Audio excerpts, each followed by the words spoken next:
I'm sorry, Mr. Harrison, but there's a temporary hold on your account due to unforeseen security protocols. We can't process any transactions right now, the bank teller stated, her voice a cool, practiced monotone. Arthur Harrison, 78, a decorated combat veteran, gripped the edge of the counter. His small fixed pension had just been deposited. He needed it for his wife's urgent medication. Unforeseen protocols for my pension. That's absurd. The teller just offered a pamphlet with a helpline number. 7 minutes later, as Arthur sat defeated on a lobby bench, the bank's main glass doors swept open and the stern-faced CEO of the entire banking corporation strode in, heading straight for the manager's office with a look like thunder. If you believe our heroes deserve better than bureaucratic brick walls, type honor below. Arthur Harrison lived a life carved by discipline and quiet resilience. His small apartment shared with his wife Martha, who suffered from a chronic respiratory illness, was a testament to his meticulous nature. Every bill was paid on time, every medication refill meticulously scheduled. His Army pension, earned over 30 years of service as a master sergeant in logistics, often in harsh and unforgiving environments, was their primary source of income. It wasn't much, but combined with Martha's small disability payment, they managed just. Arthur was a man of routine. The first Tuesday of every month, like clockwork, his pension was deposited. And like clockwork, he would visit their local branch of First National Fidelity Bank to withdraw enough cash for their monthly essentials, including the increasingly expensive copays for Martha's life-sustaining inhalers and nebulizer treatments. He'd banked there for decades, knew most of the long-term staff by name, and had never encountered an issue. Today, however, was different. Martha had had a bad night, her breathing more labored than usual. Her specialist had called in a new, stronger medication, but it was costly, and the pharmacy wouldn't release it without upfront payment. The urgency weighed heavily on Arthur as he approached the familiar counter. The teller was new, a young man named Kevin, barely out of his teens, with an air of someone who had memorized the rule book, but not yet understood its purpose. He wore his bank uniform with a stiff formality that bordered on a scowl.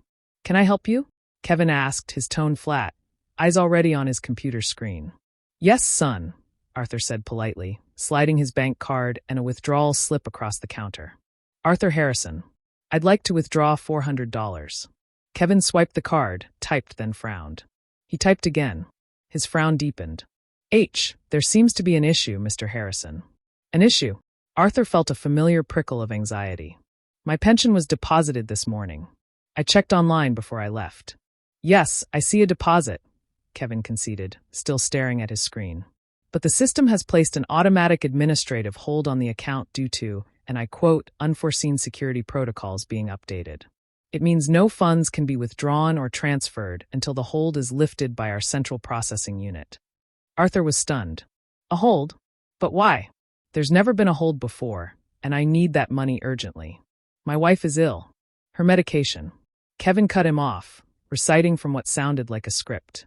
"Sir, these holds are system-generated for customer protection during internal updates. I have no ability to override them at the branch level. The hold should automatically clear within 24 to 48 business hours." 48 business hours? Arthur echoed aghast. That could be 3 or 4 actual days. Her medication can't wait that long. This is my pension, not some suspicious wire transfer. Can't you call someone, verify it? Kevin shook his head, a hint of impatience creeping into his voice. There's no one to call at the branch level who can lift a CPU hold. It's all automated bank policy. He slid a generic bank pamphlet across the counter. You can try calling the customer service helpline number on this brochure, but they'll likely tell you the same thing. Wait for the system to clear it. He turned his attention back to his screen, clearly considering the matter closed. Arthur felt a surge of helpless anger, quickly followed by a cold wave of despair. He looked at the teller's indifferent back, then at the glossy pamphlet, promising customer-first service. The irony was bitter. He knew from past experience that the helpline would be a labyrinth of automated menus and unhelpful agents reading from the same script. He thought of Martha, her labored breathing, the worry in her eyes. He couldn't go home empty-handed. "Son," Arthur tried one last time, his voice quiet but firm. "This isn't just an inconvenience. This is a critical medical situation. Is there no manager, no one with any authority who can apply common sense here?" Kevin sighed, turning back with an expression of put-upon martyrdom. The branch manager, Ms. Evans, is in a regional meeting all day, and even if she were here, she can't override a CPU security hold. It's above her pay grade. It's policy. He emphasized the word policy as if it were an unassailable law of nature. Defeated, Arthur picked up the useless pamphlet. He knew when he was beaten by a system designed to be inflexible. "I see," he said, his voice heavy. He stepped away from the counter, moving towards the customer seating area near the bank's entrance. He needed to think, to figure out another plan, though his mind felt numb. He sat down heavily on a plush lobby chair, the weight of the world seeming to settle on his shoulders. He took out his old reliable cell phone. He wasn't going to call the bank's helpline. He remembered a different number, one he hadn't used in over a decade.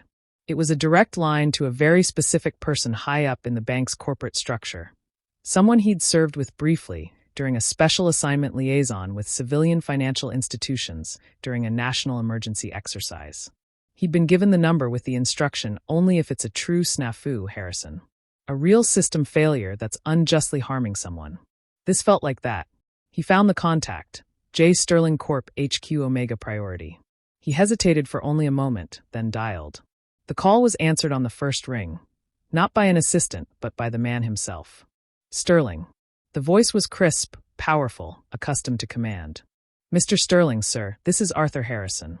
Master Sergeant Harrison, retired. We served together briefly on the Crimson Eagle exercise financial liaison team." A beat of silence then. "Harrison.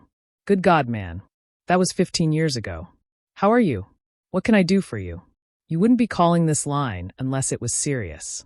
Arthur quickly, factually explained the situation, his pension, Martha's urgent medication, the account frozen by unforeseen security protocols, the teller's and implied manager's inability or unwillingness to help at the branch level, the 24 to 48-hour wait.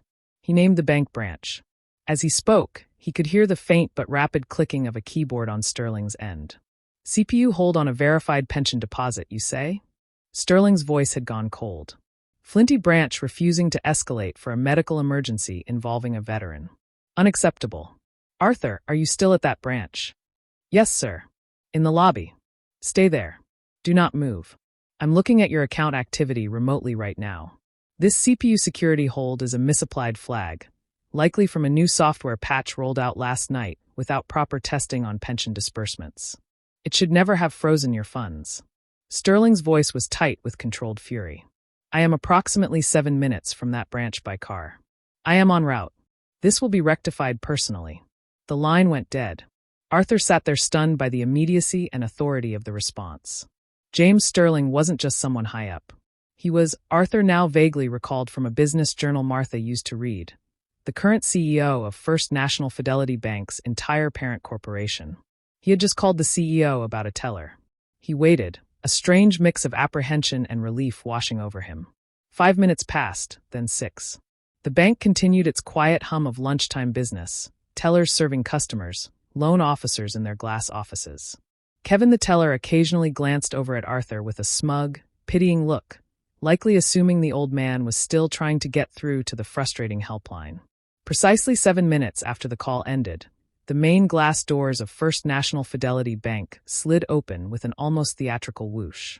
James Sterling, CEO of Fidelity Corporation Holdings, strode in. He was in his late 50s, impeccably dressed in a tailored dark suit, his expression like a thundercloud. He moved with an athletic urgency, his eyes sweeping the lobby, ignoring the startled looks from staff and customers. He spotted Arthur on the bench and headed directly towards him, bypassing the teller line and the manager's empty office. 2 equally stern-looking individuals, likely his executive assistant and head of security, followed a pace behind. "Arthur," Sterling said, his voice a low growl of controlled anger as he reached him, extending a hand. "It's good to see you, though I am incandescent with rage that it's under these circumstances." He shook Arthur's hand firmly. "This will be fixed." He then turned, his gaze sweeping the teller line until it landed on Kevin, who was staring mouth agape at the sudden appearance of the man whose portrait hung in every branch as the chairman and CEO. "You," Sterling pointed at Kevin. "Teller, get your branch manager out here now, and you come with me." He didn't wait for a response, striding towards the manager's office, expecting Kevin to follow. Kevin, looking terrified, scrambled after him.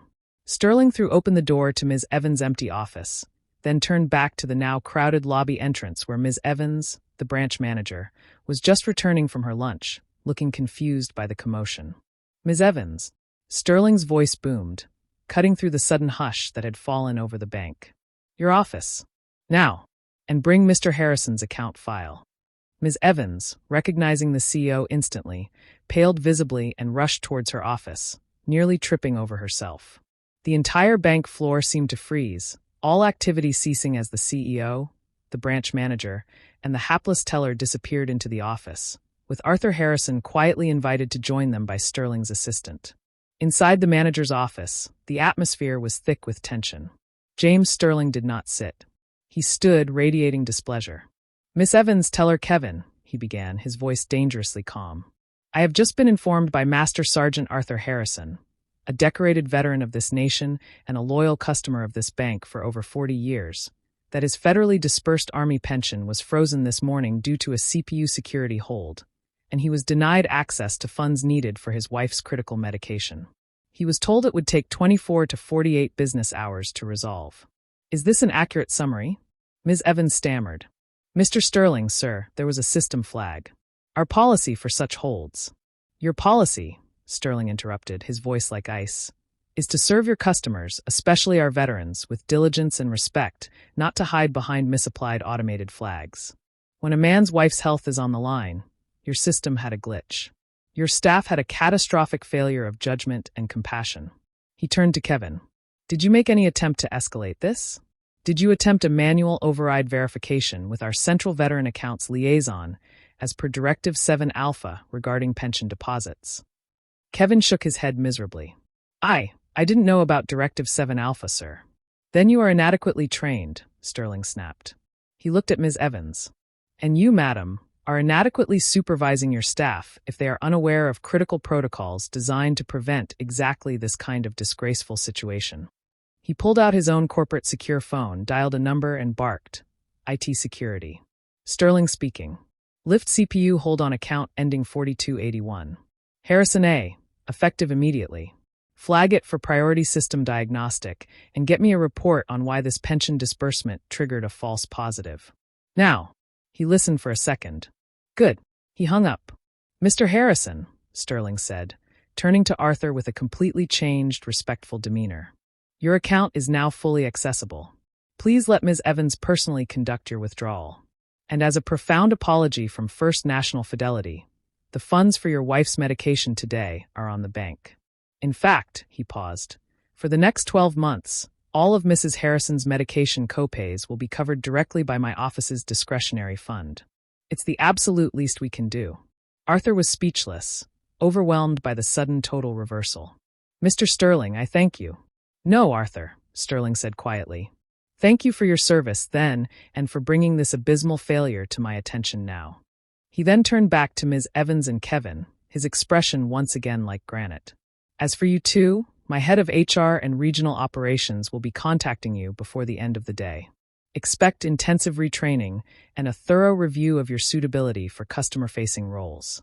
This bank will not mistreat its veterans. The rest of the day at that First National Fidelity Bank branch was unlike any other. Ms. Evans personally and very humbly processed Arthur's withdrawal and ensured the funds for Martha's medication were correctly allocated from the CEO's fund. Kevin the teller was sent home pending review.